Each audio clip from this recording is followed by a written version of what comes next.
So, lots of people on YouTube love to bitch and moan about free speech, and with good reason.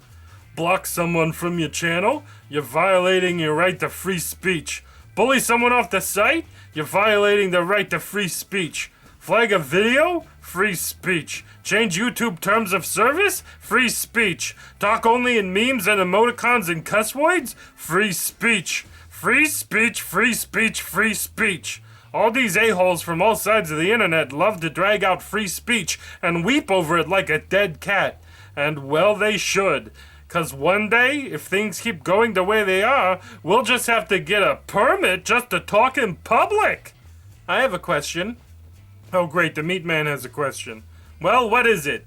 Yes, this is my real fur color. My question is, free speech according to whom? Well, you know, free speech. The right to say what I want, free from retribution or consequences or whatever.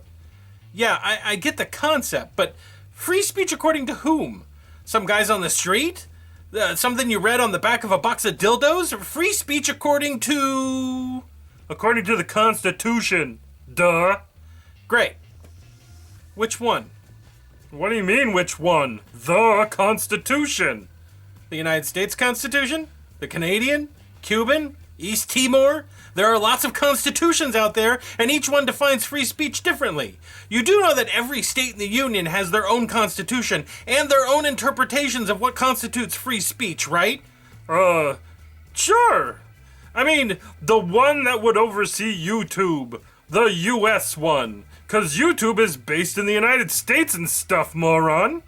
Why would the U.S. Constitution be the only constitution that would pertain to a company that is present on computers in almost every country on Earth? Don't those other countries have the right to determine what they consider free speech? Yeah, but they shouldn't. If they got a problem with our freedoms, then they shouldn't be on the internet. Besides, our Constitution is the only one that matters anyway. Whenever anybody complains about their freedom of speech being all smashed to bits, they mean the U.S. Constitution. You mean the Bill of Rights? Whatever. So, when large YouTubers from the United Kingdom, Canada, Australia, New Zealand, and so forth demand that they are losing their rights to free speech, that they're claiming rights that aren't theirs because they're referring to rights guaranteed in the United States and not in their respective countries? Yes. No. I don't know. Look, everybody has a right to speak their mind, don't they? Whenever they have their rights eroded, that's bad no matter what dinky crap country they live in. I think the law disagrees, and I think it's for this reason. That YouTube does not give a damn about your freedom of speech. It never has, it never will, full stop. They don't care about your free speech because of SJW and liberal media influence. It's all a vast conspiracy or something.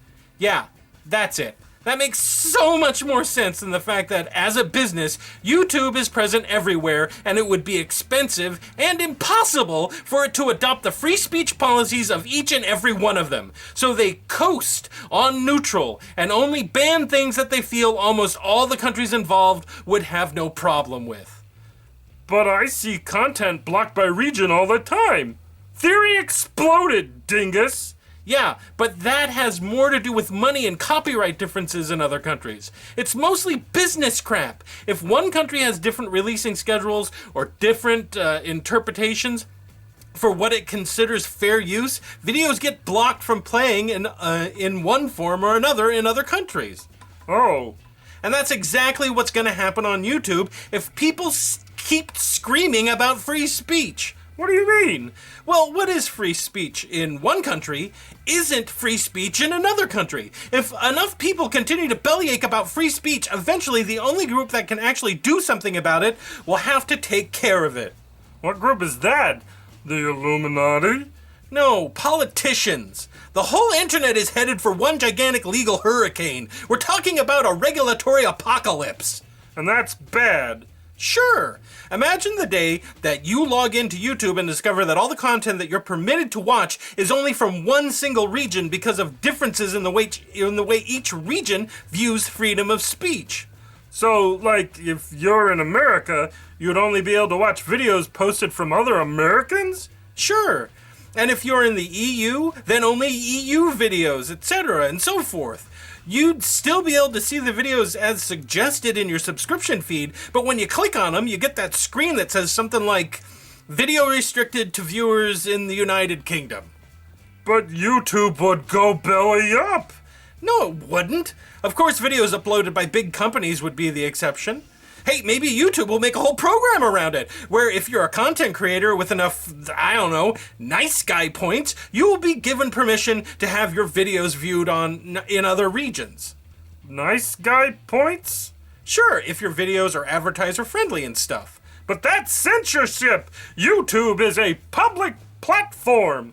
No, it's a business, and the only way you can force a business to conform to particular standards, like, say, freedom of speech, is to regulate them. I don't believe in regulations. The free market should be free! Well, you can't have both, stupid. Yes, I can. Things are always better when the market decides. So what happens if the market decides that YouTube views are higher on videos with no cussing? What if the metrics show that vlogs don't generate enough revenue? You'd be okay with YouTube favoring those videos that make the most money for them by ensuring that they're the only ones that get suggested and are available in multiple regions? No, because that limits my freedom of speech. So you want to regulate YouTube? No! Yes! Look, stop it!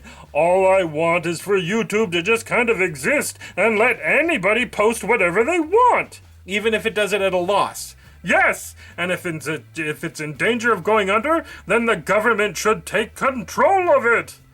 I thought you were a libertarian. Stay out of my political beliefs!